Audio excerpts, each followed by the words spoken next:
You, Take all the time. so I'll go like this. And that's when you start, okay? Just like a real movie. So, we're unmuted already. Okay.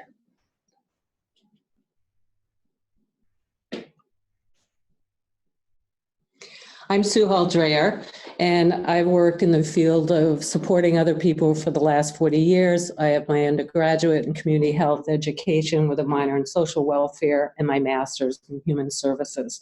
And I started looking and working with elder abuse many years ago and have chosen to really focus in on sexual victimization.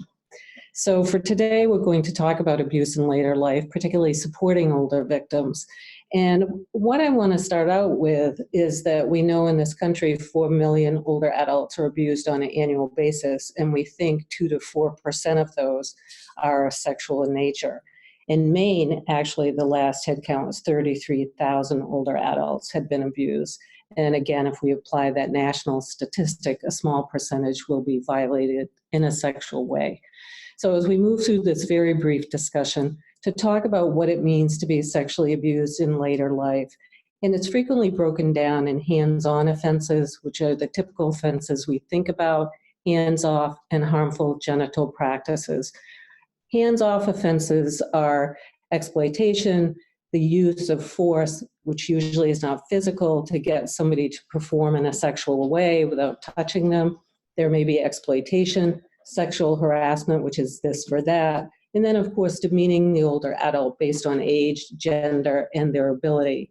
So thinking in terms of those hands-off offenses, they may not be what presents in the emergency department for you to see externally and physically, but they are impacting internally and, in fact, need to be viewed and looked at. Harmful genital practices are basic practices that are done without reason for health or well-being. And so an example of a harmful genital practice would be excessive douching or requirement of washing genitals that serves no purpose other than to be hurtful and exploitive.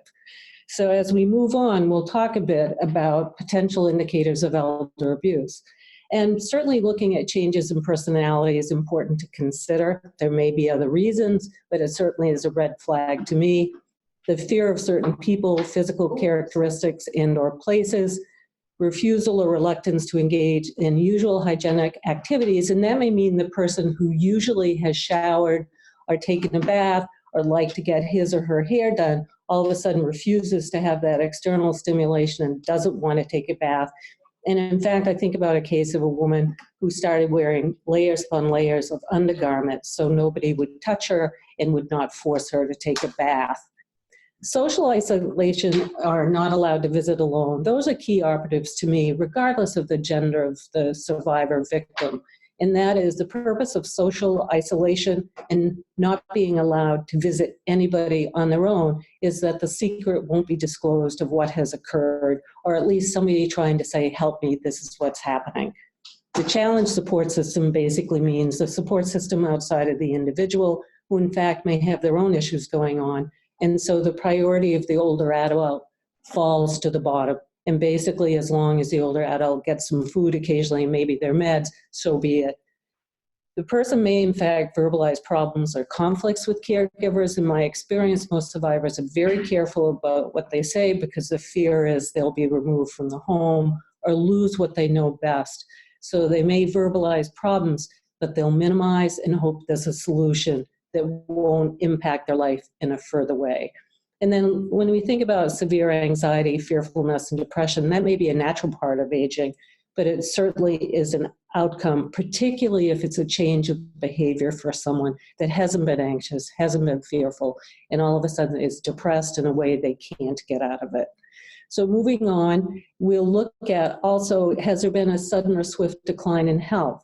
There may be other reasons for that, but I certainly would be looking at what's going on for them physically, and are there bruises, welts that are happening that have no explanation. You know, if somebody has told you they got up out of their chair to use their walker and then they fell, and that's why they have bruises on their inner thighs, I would be highly suspicious of that because it's, first of all, not how you naturally fall, and second of all, that's usually what the older adult has been told to say because there usually will be the threat of, if you tell anybody what's going on, I will make sure that you lose your house, your pet, you will never come home again.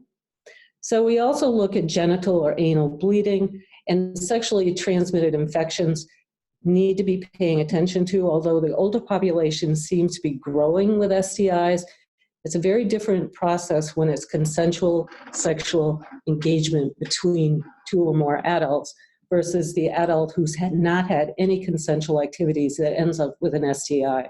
I would be highly suspicious in paying attention to that.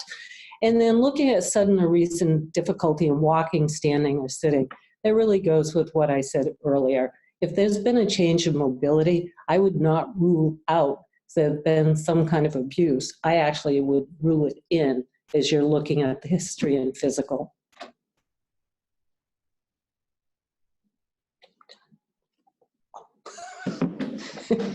As we look at other indicators, this list could go on forever.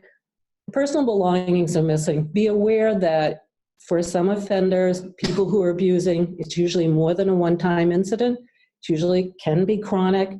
And one of the ways they also exert control on the older adult is ensure that their favorite book is missing, their favorite hat. They're sure that they put orange juice in the refrigerator, but a minute later they find it in their clothes hamper. They don't remember doing it. And in fact, the abuser, the offender, is doing whatever he or she or they needs to do to ensure that person continues to feel like they're losing it. Now, they may in fact have some cognitive decline, a dementia that could be happening, but quite frankly, when abuse is going on, that's going to amplify how it presents itself. And then we look at onset history of substance abuse, mental health problems. I mean, that's the given we say. I would just caution us not to fall back on that, which we seem to do frequently. Sometimes abuse is abuse, and we need to figure out how to prevent it, stop it, and respond to it. Coded disclosures are those disclosures that in fact people give you that you know they've said one thing, but they're trying to get you to read between the lines and understand something else is going on for them. Loss of hope is chronic and constant when abuse is happening, and unfortunately, death is an indicator that needs to be viewed.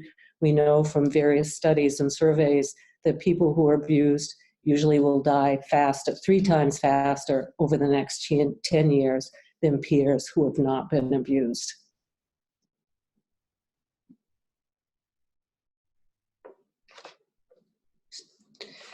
So when we're looking at the impact on the older... Thank you. I was like, what?